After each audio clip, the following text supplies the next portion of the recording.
This is Deborah Johnson for Women at Halftime, and I'm passionate about helping women use their untapped skills, resources, and talents to create their ideal work and lifestyle, making a difference in their second half. Well, hello, this is Deborah Johnson, and I'm so happy to be back with you today. And I love our subject today, going down the rabbit hole of distraction, the costs. And I think I love this so much just because I've struggled with that so much myself. And as I've overcome many of the obstacles as a creative, I'm able to help so many others. And it's just a really, it's a subject near and dear to my heart because I feel there are so many people that just kind of get stuck and they don't know where to go or how to get motivated again. So we're going to talk about that. Before I get going on that, though, make sure that you check out our Learn Music Again membership, which is going on as this airs, learnmusicagain.com. And there are so many free downloads. If you go there, you'll get an MP3, you'll get sheet music, you'll get even a mini course. If you've not played in a very long time and you want to play again, this is the place to come. And also, you want to check out the sheet music available. I have over 70 copies of sheet music now available for immediate download. And I'm starting to make some more of those available as books, printed books, by only request. But make sure you check that out. If you go to sheetmusicplus.com, you can go to DJ Works, do that search, and you can find many of those individual selections as well as books. So also on learnmusicagain.com, there's a little area for you to look up homeschool music. I have a course specifically great for that. So don't forget to check that out. So here we go, going down the rabbit hole of distraction. Oh boy, what comes to your mind when you think of going down the rabbit hole? Well, to me, I think of Alice in Wonderland. Well, Alice disappears down that rabbit hole to a fantastic place holding bizarre adventures. And the story was originally called Alice's Adventures in Wonderland in an 1865 novel by English author Lewis Carroll. And of course, Disney picked right up on this. Actually, Disney started some of the Alice stories at the very beginning of his career, but of course, kind of developed that with the full Alice in Wonderland later on. And the story goes, through many locked doors of all sizes, Alice finds a little key to a door too small for her to fit through, but she sees this attractive garden on the other side. So how many of us have had some opportunity, and we don't quite fit yet, or we don't quite know how we could fit into that sort of scenario, but boy, it looks like there's some amazing stuff. You know, it's like the grass is greener on the other side. And well, that was what happened to Alice. And the story proceeds from there through multiple lands, creatures, and even a mad tea party.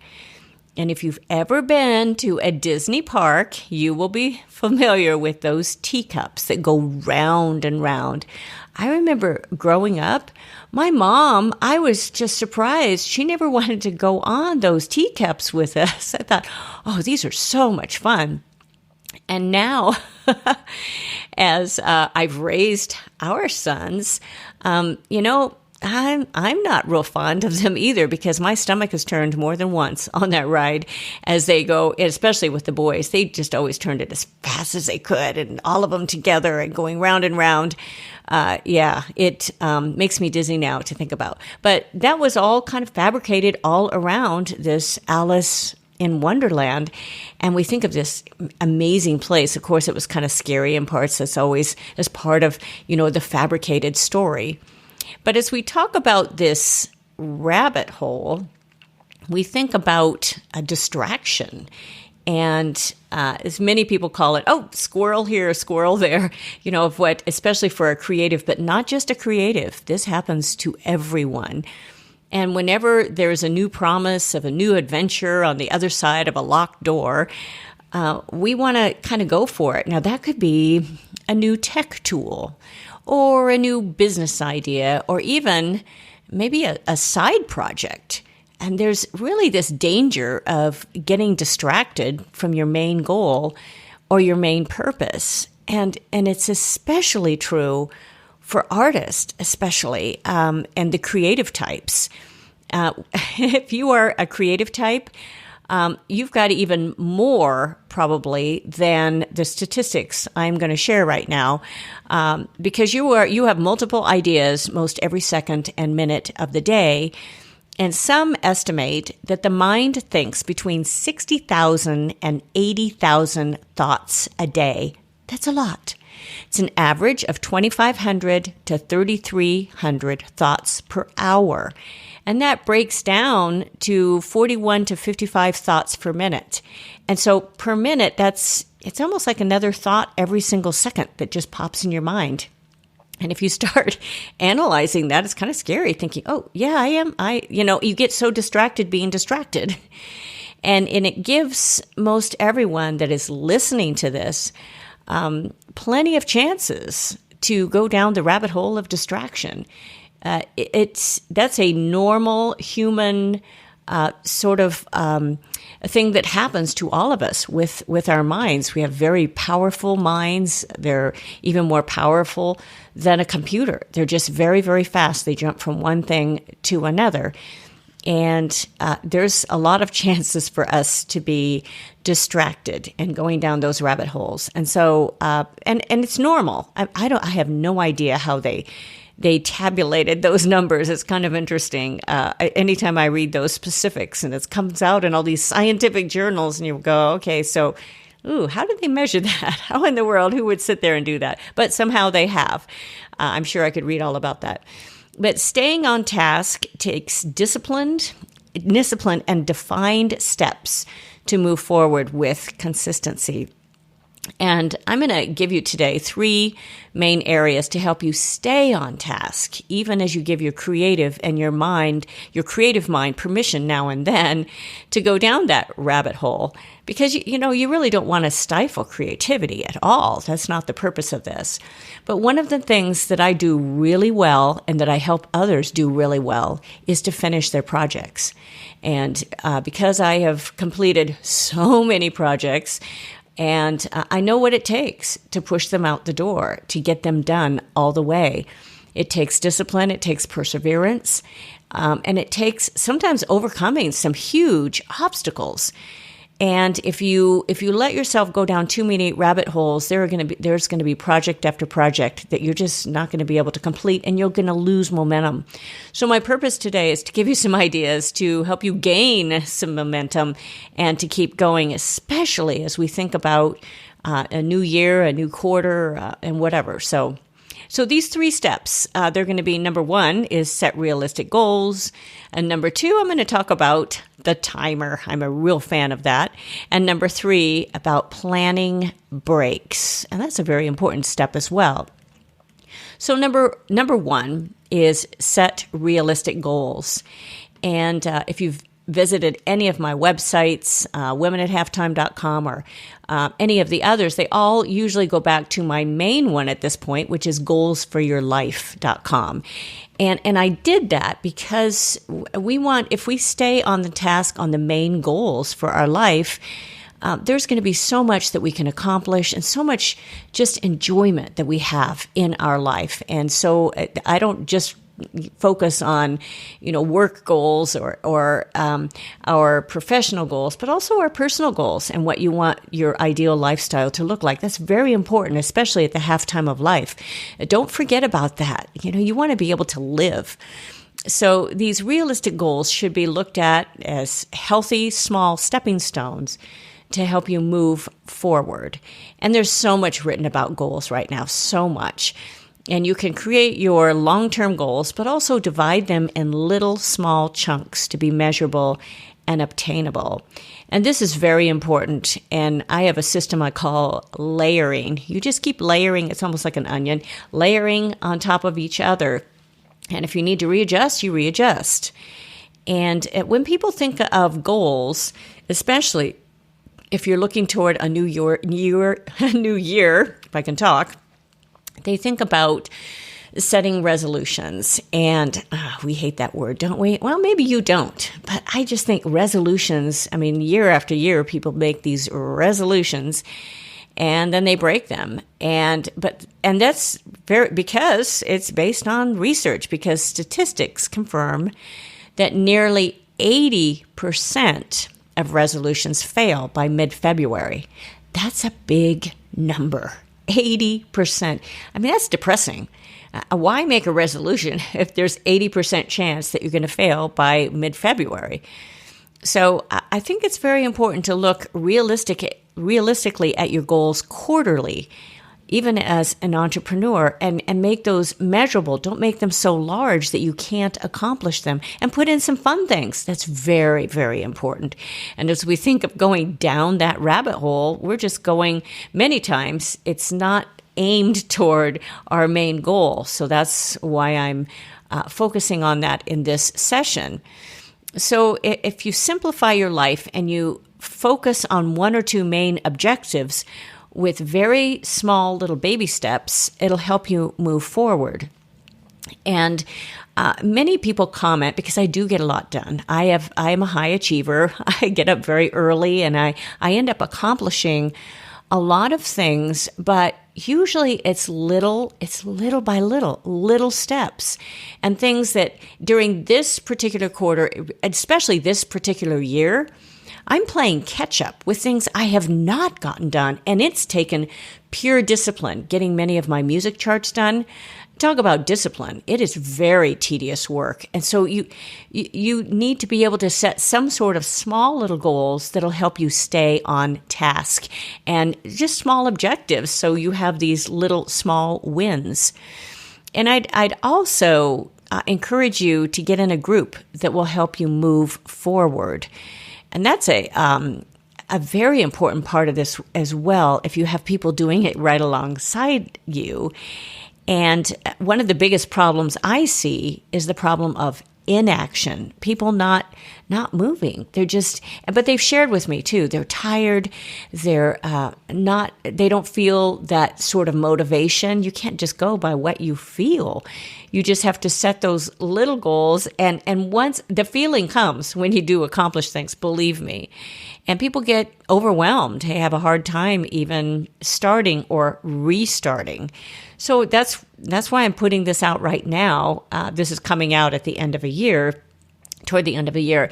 And to be able to understand maybe how you are feeling and what you need to be able to create momentum for your new year. So, and you not only start, but you need to continue. And that's where many of those resolutions are failing. They're not continuing. And just like sports, it's well worth the investment to hire a trainer or a coach. I like to think of myself more as a trainer, just kind of spurring you on. I create a lot of content, a whole lot of content. You're not going to outgrow many of the areas that I can create content in. But also, I help you move ahead and encourage you to move ahead, because if I can create, I've always said this, even in private teaching so many years in music, if I can create a love for music and a desire for you to educate yourself and to go be self-motivated, I have done my job, because that will do more good for you than almost anything. I've created a lifelong learner, and that's what I want to do. I want you to want to learn and want to grow for yourself and to be motivated, and then establish groups of your own. So that's number one, set realistic goals. And number two, I love this one. You can tell, set a timer. I'm a huge fan of timers, and some people just laugh at this. But I started speaking about the 10-minute timer in my first book, called Stuck is Not a 4-Letter Word. It's a huge help, especially for creatives. And I'll tell you why. Is because for a creative mind, that, many of you listening to this, you may be one of those creative minds. Like, okay, I'm thinking this one thing, and now all of a sudden, I forgot to do this. I'm going to get right back to that. I got to write this down. The timer absolutely will help you stay on task. And I have been using a timer for a number of years. I've had this little kitchen timer that I have, and it's just one of those manual ones. I like the manual ones almost the best. I do have a digital, as some others. And of course, on our phones, we all have timers as well. And I use those. I use everything. But the little visual one, I can just see where I am because it's doing that tick, tick, tick, tick all the way. And it's like, okay, I'm going to stay on task for these 10 minutes. You can set it however you want. It's a little hour timer. You can set it whatever. But I like to set it in my 10-minute chunks because then I get to set it again, and then I get to set it again, and I just feel like, okay, I did get a little bit of that done, got a little bit more. So it's a game with yourself, and if you admit it, you can spend those 10, 20, 30 minutes down that rabbit hole. So, and this is one of the aims of our news and social media. They draw you in, and then you have to read more to get all of the scoop. And pretty soon you've wasted those 30 minutes, and then you've wasted that hour, and their headlines are working. How about that? In fact, we try to write those headlines that draw people in too, don't we? But the important thing is you need to understand the sort of psychology behind all of this. They are drawing us in. So, do that little game with yourself that you have, that little timer or something that you can keep on task. And if you are drawn in like this to where you've wasted those 30 minutes and then an hour, and then all of a sudden you realize, I'm kind of hungry. I just really need something to eat. And I got that meeting in 20 minutes. I can't get going on that project. See, you've wasted that time. So with a timer, you can intentionally turn off all of those distractions, which I do. I unplug the phone. I just keep my phone turned over because it's going to have messages that come in. And then you can set that little timer for really however long you wish, however long you work. And then it really does work. And it'll work for most every type of personality. Whether you are more anal or whether you are more creative, it really does work. And in fact, I started furnishing little timers for those who take my online courses. And because I realized the value of that little timer, and it's just a really fun little extra that I provide, because I want students and I want all of the participants in any of my online programs, I want them to finish. The statistics are true with only 30, most students only finish 30% of courses they've purchased.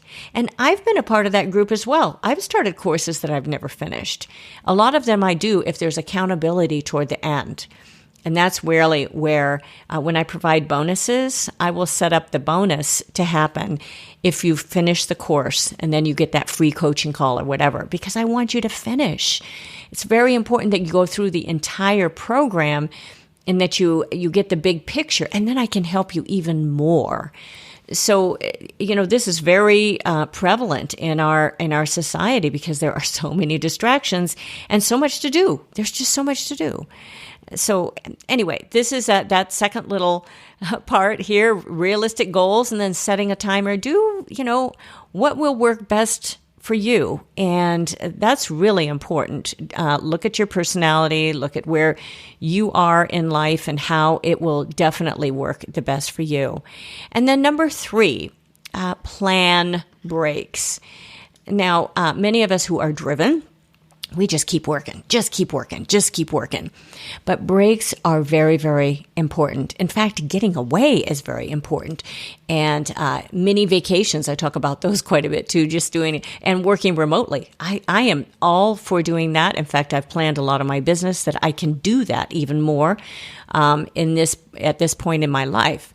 But breaks are extremely important, and they're important both mentally and physically. And a break doesn't need to be really long. You can take a little mental break, and even 5 to 10 minutes can do wonders. And many of you know this as you are listening to this or reading through the through the article that this works so well for you, both physically and emotionally. Some of you feel like, oh, I can't even afford to take a break. Well, really, you cannot afford not to take a break, because the stimulus you will get by just taking that little break will be absolutely amazing. And you know this. I'm talking to the choir here. You know this. So just create that little system. I'm encouraging you today to set a little system for yourself, whatever will work for you. Maybe a timer won't work for you. I have a hard time believing that. But do something that will help you stay on task. And you can set that little timer, or you can have your little game with yourself of working this many hours and then taking that break, however long you wish, and then you can reset it and go from there. And after so many of those sessions, just take a good little break. And sometimes I will do something so different. I will just, I'll read. I'll just read something totally different. And it breaks enough in my mind when I come back, or I'll take a small walk. It's amazing what problems I solve on those small walks. Just that little break. And again, I'm talking to the choir here. I know that you know all of this. You just need to schedule them and do them. And I bet your productivity will skyrocket, and you can start getting your projects done, because success breeds success, and it definitely creates momentum, and it's exciting at that point. And so I would bet one of your biggest hurdles, because I know it's one of my biggest hurdles, is not just starting, but continuing and finishing a project. And I have felt this with some of my musicals, because I finished a lot of them, because I've launched the world premieres. I've done all of that. I mean, I've done an incredible amount of stuff, had the videos, had the production, but not actually picking up a worldwide publisher. I just kind of put those on hold in actually cleaning up some of the music charts and putting that word out there. And I just decided during this period of time to be able to pursue and finish all of that, because the world has changed. And at this point, it's not all that necessary to go with a major line publisher, because a lot of publishing is promotion, and you have to do your own promotion anyway. And if I have the products and I have the system set up, there is no reason why you can't do an independent publishing.